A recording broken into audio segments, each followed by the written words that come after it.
Let's talk about 10 minutes about something. That's the issue. The last time I did a talk, it was too long, and then Bob invented the rule that we have only 10 minutes. So I spare you the time and not prepare anything. So Bob is not here, but I was afraid that we have 5 minutes next time when I talk about too long again. I think I was the reason why we have now 10-minute talks. No, not only.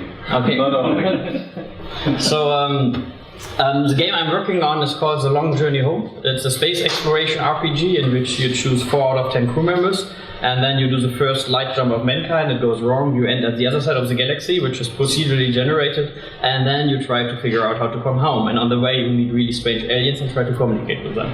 That sounds very familiar to a game that just released 2 weeks ago. And I thought it's a good idea to talk about randomness, because when we started the game we had also a lot of randomness in the game, and actually now we have more like a lot of rules, so we do not roll dices anymore anywhere. And I thought I'd give you a short insight about that, because I think it's really important, especially for small teams like us. We are only 8 people. Most of you work in smaller teams. To make big content, you need this kind of computer is doing stuff for us kind of approach. But it's never a good idea to do it just like random, because when you do it random, completely random, then very often it's super boring.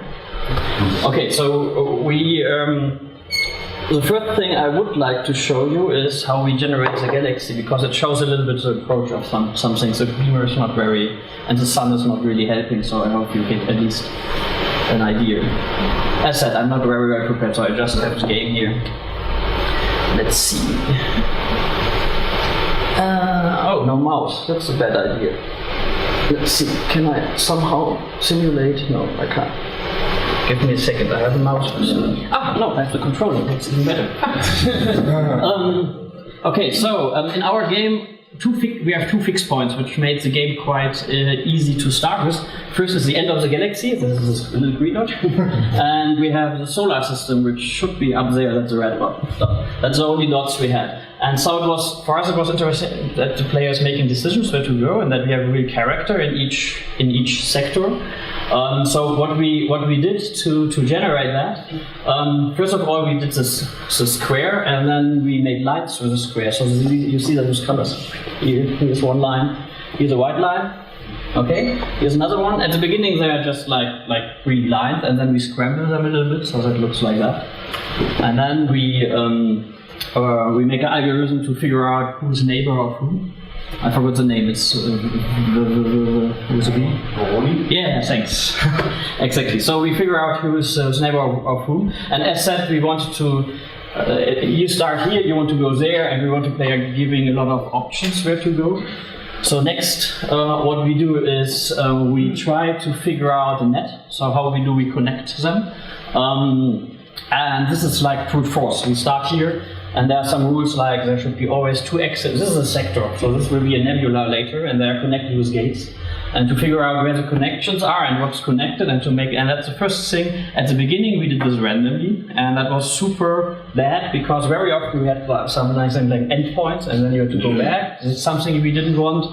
Or what we also sometimes had, that you had only one exit to one sector. That's boring, that's not a decision. So we made some rules like try to always have at least 2 exits, like here. Try not to have more than 4 exits, and that's actually a brute force method. We start there, go over, and if it doesn't work, we throw it away and start again. Because it's at the beginning of the game, so there's some rules, and if we don't find them, then it goes. And after 50 times, he has something like this network. And then we make polygons out of that, and then we squeeze textures in, and that's one of our first. So this nebulars here, those are actually particle effects, but they are based on grayscale maps. And we are super lazy people. We didn't want to make them, so we downloaded the Hubble telescope database. So these are actually the real NASA Hubble telescope pictures. We made a grayscale out of that and put our color composition on top of that. So that's the reason why we also have something like the Milky Way here. We didn't clean the database. At the end, when we release the game, this will only be nebulas. But currently there's everything, and nobody was going through that. Yeah, and the next thing what we do is when we figure out where, so now we have our sectors and they are connected, we know where the neighbors are and how to make it interesting to approach there, and in one nebula we spawn the stars. And that's another very good example about not rolling a dice anymore. At the beginning we make like something like just spreading them randomly, but our ship, when you jump with it, has a certain radius, and so we had to assure that there's another star. So that's one rule, and the other was we wanted to have them looking interesting and a little bit different, and you can see it a little bit here.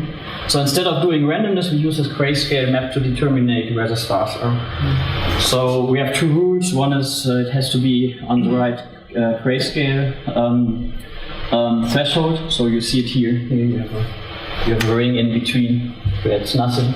That's not good looking at the beamer, but you get the idea. So we had pictures that looks nice and that fits to what your optic can see, and we have a good challenge here. You see the radius where you can jump. So we assure that you can only, and then you can jump here, and then next thing what we needed to do is to connect the stars with the neighbors with the gates. It's not very good visible, but we tried to figure out what's connected. Actually, that was more complicated than we thought, because we didn't want to cross lines, and actually it's super hard to figure out that when you... Where do we have one? Ah, shit, I have to cheat. Give me a second. We cannot see them. So now we can see them. Here you see them, and not having something like, whose neighbor? That one and that one. So not having something like this dot is connected to that and that's connected to that, and then you cross a line. To avoid that was actually pretty hard.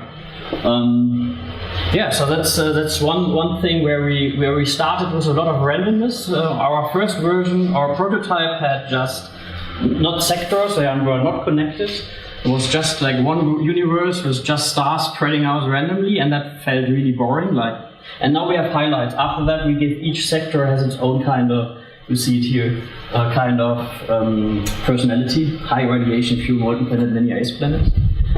Yeah, when it comes to the planets, I'm running over time again. So no, it's fine. You still. Yeah. Still within the limit. Yeah. Okay, cool. You have 4 minutes. Wow. That's it. So next thing is not pretty well visible, but I will explain. To spread the resource, we want Okay, do you record that? Yes. Okay, you have to cut that out.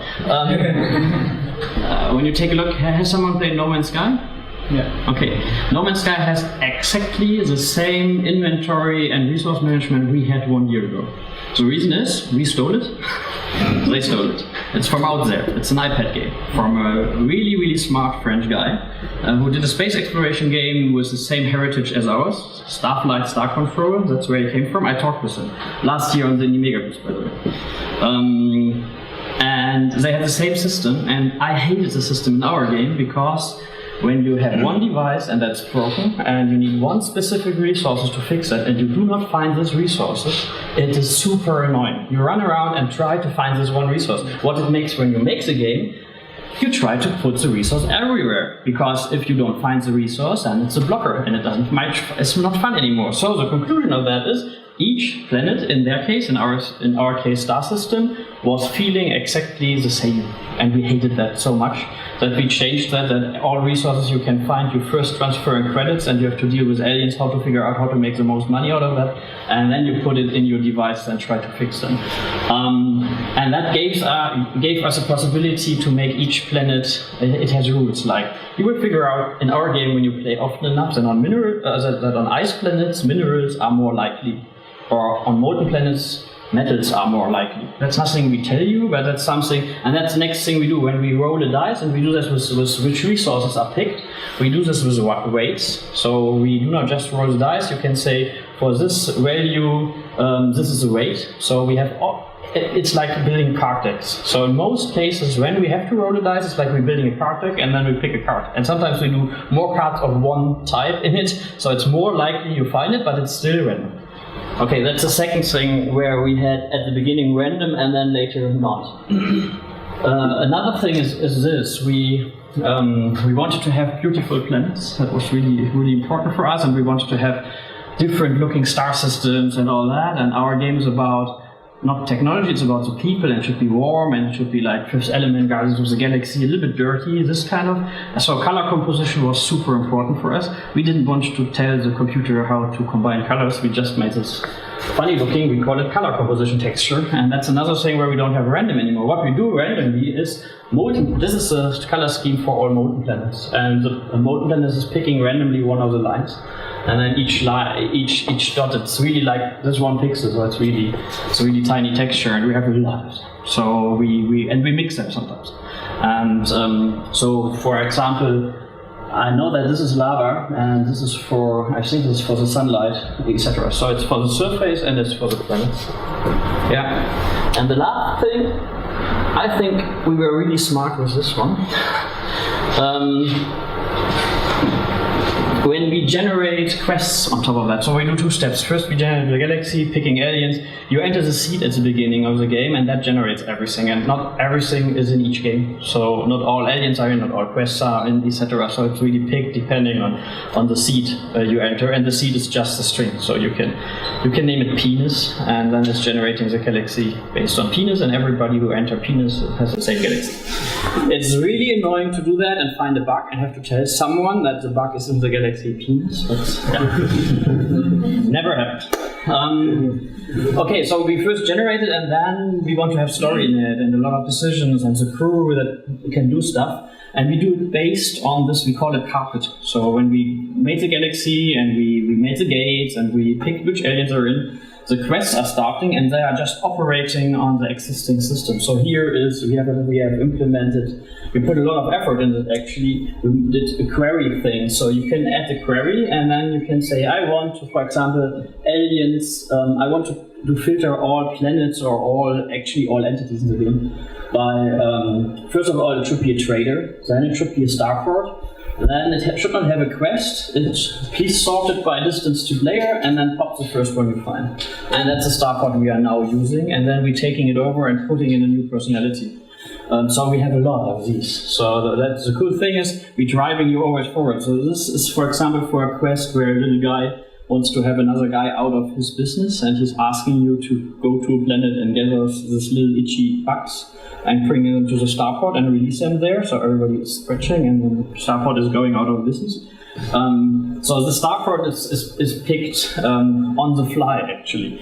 So in the moment we need it, we pick it, and we can also say where the player didn't visit it. Then we can even change the graphics, etc. Yeah, so to show something beautiful at the end, and then I'm done. I could talk hours from my game, so that's it. Bob invented the 10-minute rules because I couldn't stop, and nobody could stop me. Nobody wants to. So I just start one of our surface levels because there's a lot more things going on like that. But I just wanted to emphasize, if you do such a game and you say, hey, cool, we do random generating stuff, please be aware that it should be around the gameplay and not around just being beautiful. And then rolling a dice is actually never a good idea. Or very, very seldom, I would say. Or another thing, when your ship gets damaged, we had, when you fly over the sun, you get a lot of damage on your ship, and we have this device that can break. And first, we had, during you get damage, like also heat when you land on a planet, when you get damage, then we just roll a dice if something gets broken. That was a super bad idea. Mm-hmm. And now all our devices have little memories. So they get the damage and they store it up. So like we have kinetic damage or heat damage, it's just the value they have, and each time we do that, it's storing up, and if it reaches a certain threshold, it's more likely that it's broken. And this little thing was so super important, not to having the feeling like, oh no, it's damaged, and then it feels like FDL, where sometimes something like super ugly is happening and then you're dead. To avoid that, it was so important to do it. So let's see. So yeah, that's where we do our magic. So our surface looks only like that. So you cannot land everywhere, and you cannot figure out. Without a mouse, it's actually yeah.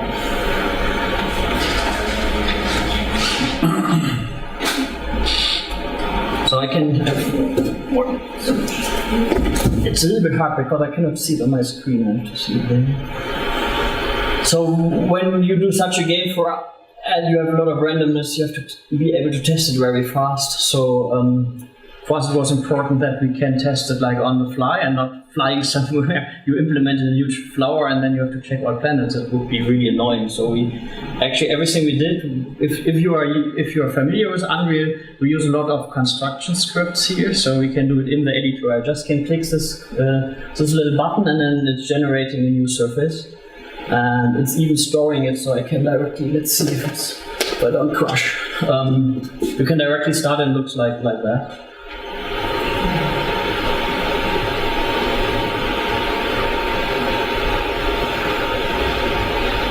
Oh. Actually, the gravity is very, very low here. Cool. Yeah, so here's a ruin, for example. The random generator is placed a ruin, so you can, when you are an artist and working on stuff here, then you can manipulate the randomness here. You can say, okay, I want to have this and this and this for sure. Please show me only ice planets or something like that. So let's see if we find another. Oh, an ice planet. Yeah, and actually, at the beginning of the game, we put so much effort in making this comfortable for artists and designers to use it directly that there was a time where we wondering if we overdo it. But now, at the end of the game, of the development phase, it gives us so much leverage because now we can churn out much more content in a super fast way. It's windy here. That's the reason why. Okay. So actually, that's it. Good.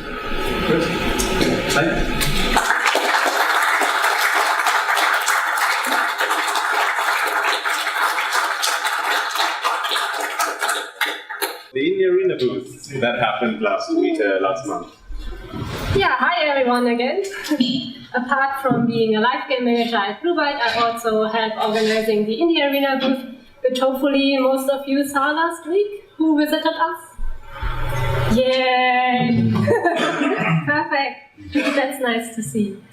And my topic today isn't really something technical or management related, just my feelings about the Indie Arena booth and the community we are building. So it's a little bit related to what Tobias said. That was a coincidence. But yeah, I want to show you a little bit and hopefully inspire you a little bit to start your own events and build your teams and make awesome things happen here in the area in North Rhine-Westphalia, especially because now we have so many great game developers here, which all have to network and get to know each other and help each other out. So, the booth itself was started in 2013 by Oliver, and it was then only 40 square meters big with 10 studios. And this year we had 60 studios and over 650 square meters.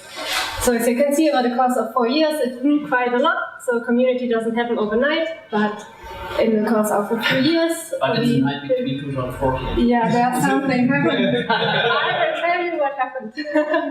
And yeah, exactly. So this obviously doesn't happen on its own. At first this year the booth looked like this, and with the help of a lot of awesome people on Wednesday, on time, the booth was open for the public and all the visitors' days were very great. Devs had a lot of fun, the visitors themselves had a lot of fun playing our games, and also a lot of press was there, so we were very happy. And this is not something someone can do alone.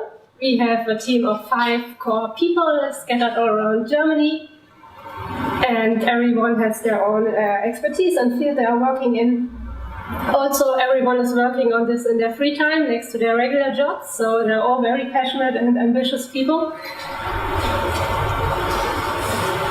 And obviously, this does not come together without a vision, so we had Oliver who brought us all together and said, okay, let's do something awesome, let's try this, do you want to help? And the funny thing is, I don't know if he knew most of the team members already, but me, he didn't know. because we only had talked like for 5 minutes at Covadis before, and then a few weeks later I got a message, hey, do you want to help out? We planned something crazy. We want to go from about 40 square meters to 500 square meters at Gamescom this year. Do you want to do it? So just ask for help. Finding a team isn't that difficult. So Oliver just checked in his friend cycle and people he knew and asked, okay, let's do something amazing. Can we try this? And he found help. So don't be scared to ask people for help. If you have a great idea, try it. Especially if you're passionate about it, this will be contagious. So we all were cheering with him and trying to make this thing work. But 5 people are not enough to build this booth. So this year we had about 60 volunteers helping us.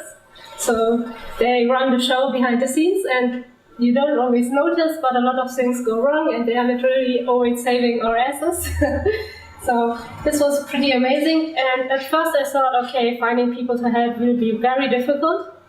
But actually it wasn't at all. All we did was post on social media and ask for help. And this year we had over 100 volunteer applications. And they're basically doing this just because they're passionate about it, they want to network. A lot of them are students. So I can highly recommend, if you have a local university, you can ask there, because it makes a lot of sense for them to get to know the game developers and the influencers in the game industry. So you will find people who help there as well if you look hard enough. And then there are people who don't really have anything to gain from this endeavor, who simply do it because they like to support the cause. So also keep a close look at your friend cycle. So maybe there are some people who don't really have anything to do with the game industry itself, but would like to help you out because they have other skills that can be useful. And then obviously all this can't happen without people supporting you, so our sponsors. And this is always a little bit tricky because asking for money is not a nice thing to do, but I can highly encourage that you try, especially when it's related to networking events. They also have publicity and visibility, and this also helps them a lot. They can also attend it, and you will find people who are willing to give you money and support you if you ask them. And one thing we learned last year, it has been a little bit more tricky because we didn't have any proof of concept. We just were like, okay, we're going from 40 square meters to 500 square meters. Will you support us? Luckily, we found people who did. This year it was a little bit easier because they saw it was working out. But also something I can recommend is doing sponsor contracts, because we didn't do it last year, and there's always the possibility that suddenly the money isn't there anymore, or another opportunity comes up for them and they can't support you anymore. So to be on the safe side and not have to worry about money, get this done as early as possible so you can be creative again without worrying about anything financially. And then our devs themselves, we didn't really have to do that much. They found their community by themselves, so it started early in the construction phase. I was really surprised seeing that they were all like getting to know each other and trying to exchange, were exchanging tools and having trips to IKEA if something was missing. And also they stayed in touch after the event. Last year they opened a Facebook group, for example, where they are all still communicating and sharing knowledge. And this year we also had a lot of people playing each other's games on Twitch and promoting them. And so far we have seen that they are all staying in touch and like forming this community and this bond. And a lot of them also came back again this year, which was very nice to see. So creating a community is something that evolves over the years, but somewhere someone has to start. And this is what I want you to do, because I think in North Rhine-Westphalia there are so many great developers and a lot of studios. And I asked a while ago for a list who is located here, and I was like, what? Those people are here, I never heard of them. And I think we need to do more to support this, to create events. If you have any idea for a fun event, we can do community building, networking.